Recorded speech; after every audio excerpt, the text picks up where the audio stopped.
ஐயா உங்க கஷ்டம் நீங்கன்னா நான் ஒரு வழி சொல்றேன் செய்றீங்களான்னாரு. என்னங்க ஐயா செய்யணும்னு? தினம் சிவாயனம்னு சொல்லிட்டு சாப்பிடுங்கன்னாரு. அவர் கைக்கோள் முதலியார். கொஞ்ச நேரம் இறங்கினா கூட வேலை கட்டணும். ஆகினால் அவர் என்ன பண்ணாரு, என்னால இந்த சாமி எல்லாம் கும்பிட்டு இருக்க முடியாது, வேற என்ன ஐடியா சொல்லுனாரு. சரி தினம் திருநீர் இட்டுட்டு சாப்பிடுவேன். அது கூட என்னால முடியாது, வருவாங்க அப்படியே தறியில நான் சாப்பிடுவேன், அதெல்லாம் எதிர்பார்க்க முடியாது. திருநீர் இட்டவங்களை பார்த்துட்டாவது சாப்பிடுறியா, இது கொஞ்சம் எளிமையா இருக்குது, இது ஒன்னா ஒத்துக்கிறேன்ட்டாரு அவரு. அப்போ அவர் எதை வச்சு சொன்னார்னா, அவர் வீட்டுக்கு எதிரிலே ஒரு கொயவன் ஒருத்தர் இருக்கிறார், கொசவன். அவர் என்ன பண்ணாரு, அந்த திருநீர் தினம் தரிப்பாருன்ற ஒரு தைரியத்தினால அவரை பார்த்துட்டு நம்ம சாப்பிட்டுக்கலாம் ஒத்துக்கிட்டாரு. தினம் இதை பார்த்துட்டு சாப்பிட்டாரு சொன்ன வாக்குக்கு. அன்னைக்கு அவர் மண் எடுக்க போயிட்டாரு, உழ மண்ணு.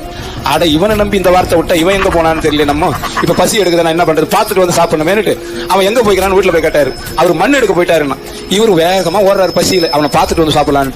அவன் என்ன பண்றான், மண் எடுக்கும் போது வெட்ட ஒரு சத்தம் கேக்குது. என்னன்னு தேன்னா புதையல் கிடைச்சிக்குது.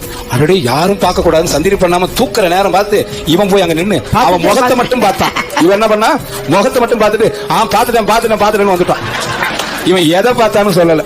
வந்தாரு இவரு, சாப்பாடு நல்லா உட்காந்து சாப்பிட்டு உட்காந்துட்டார் தறியில எப்போதும் போல. நான் யாரும் பார்க்கலன்னு பார்த்தா இவன் வேற பார்த்துட்டு போயிட்டான்னு அவன் பார்த்தது முகத்தை, திருநீரிட்ட முகத்தை. அவன் என்ன பண்ணா, வந்து எப்ப நீ யாருக்கிட்டையும் சொல்லாத, இந்த பதில் வீணா போயிடும், இதுல பாதி உனக்கு தரேன் அப்படின்னு கொடுத்துட்டு போயிட்டான். முகத்தை, திருநீரிட்ட முகத்தை பார்த்ததுக்கே பாதி கிடைச்சா நீங்க இட்டா எவ்வளவு கிடைக்கும்னு யோசிச்சுக்கீங்க. சிவாய சிவாய்.